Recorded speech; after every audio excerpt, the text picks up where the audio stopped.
Have you ever walked into a room and thought, I don't belong here?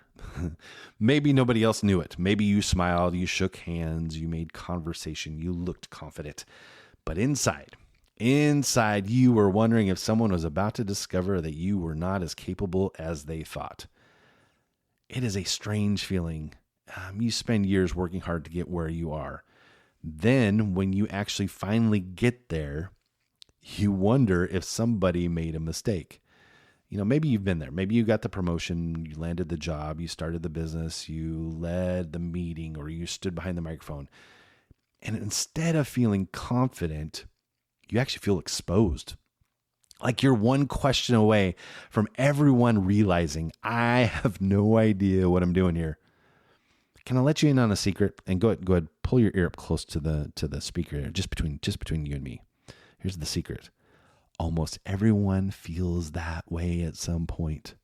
The people you admire, the leaders you respect, the business owners, the teachers, the pastors, the parents, the people who seem like they have it all together.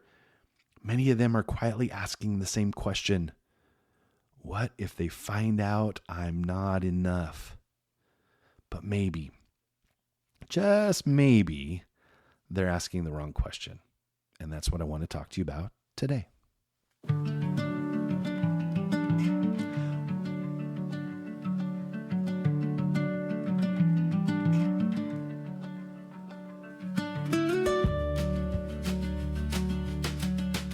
Welcome to Pilot Light. I am your host, Josh. Most people are not looking for another self-help podcast. They are looking for a reminder of who they are, a reminder of what truly matters, a reminder that their story is not over.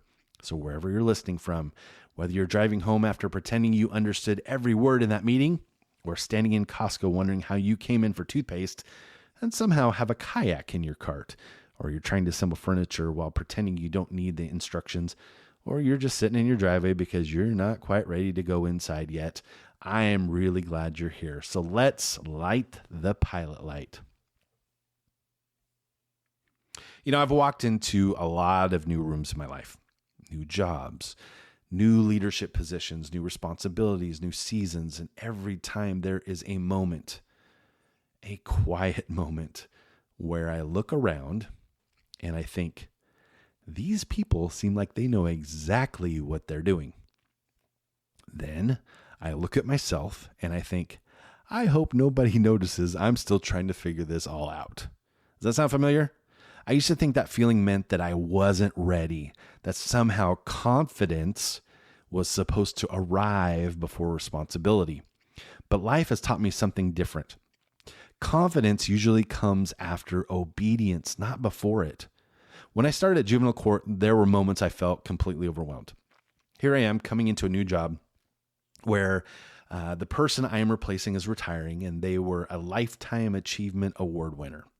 Now, I was coming from a different industry, so coming from dental and the healthcare side in 18 years and knowing what I was talking about, to this completely different place where there's different laws, different systems, different terminology, different responsibilities, acronyms I couldn't understand, and grants and all these different things that I'm trying to figure out. And I felt overwhelmed in that moment. Like, what room did I just walk into? And there were days that I had to remind myself, you don't have to know everything today. You just have to keep learning today. That simple thought changed everything, because I realized being new doesn't make you an imposter. It makes you new. There's one day that I realized something, that the voice accusing me wasn't asking, are you growing? No, it was asking, are you perfect?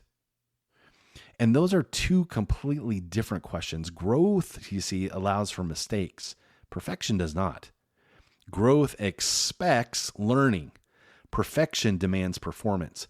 One produces freedom, the other produces fear. I wasn't struggling because I lacked ability. I was struggling because I thought I needed to arrive before I was allowed to begin. So here's our big idea for today. Here's what I've learned. Most high achievers don't suffer from a lack of competence. They suffer from a misplaced source of confidence.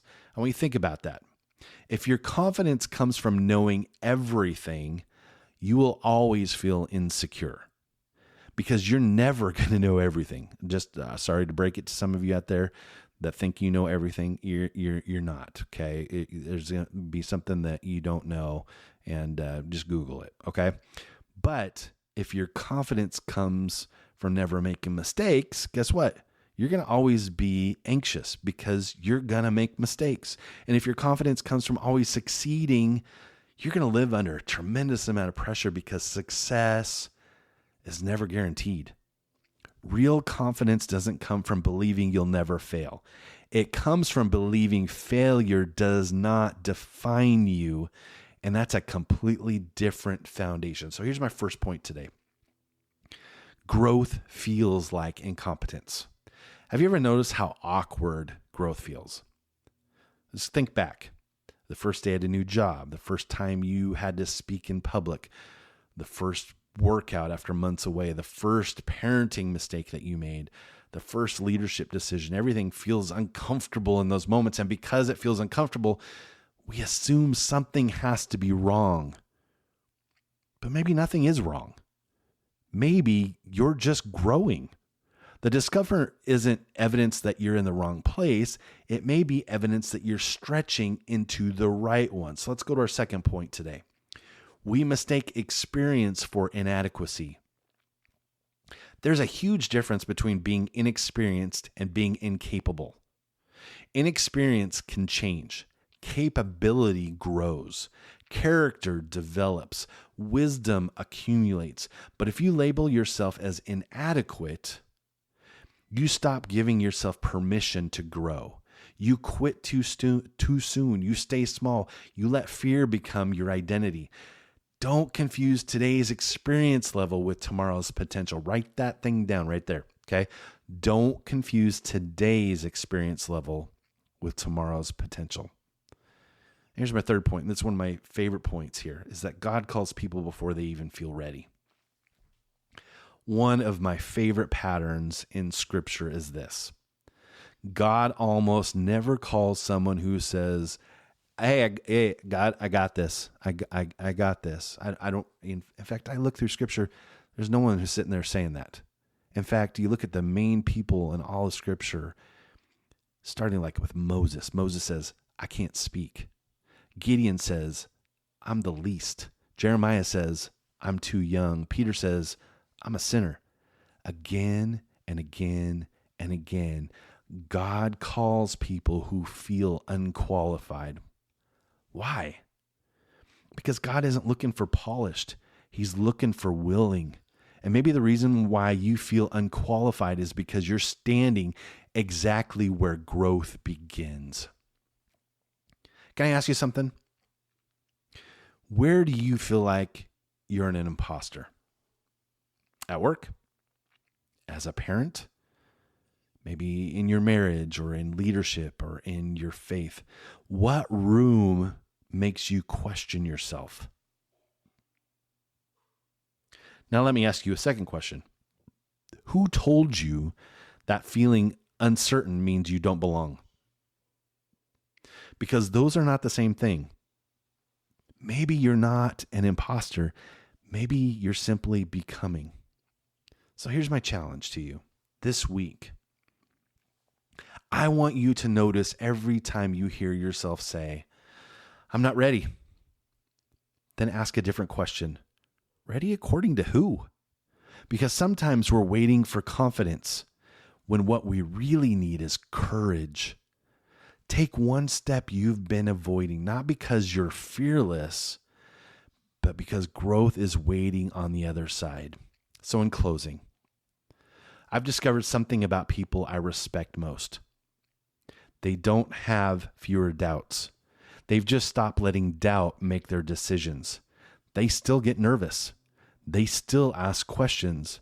They still wonder if they are enough sometimes, but they move anyway. They learn anyway. They grow anyway because they know something. Nobody starts as an expert. Nobody begins completely confident. Everybody starts somewhere.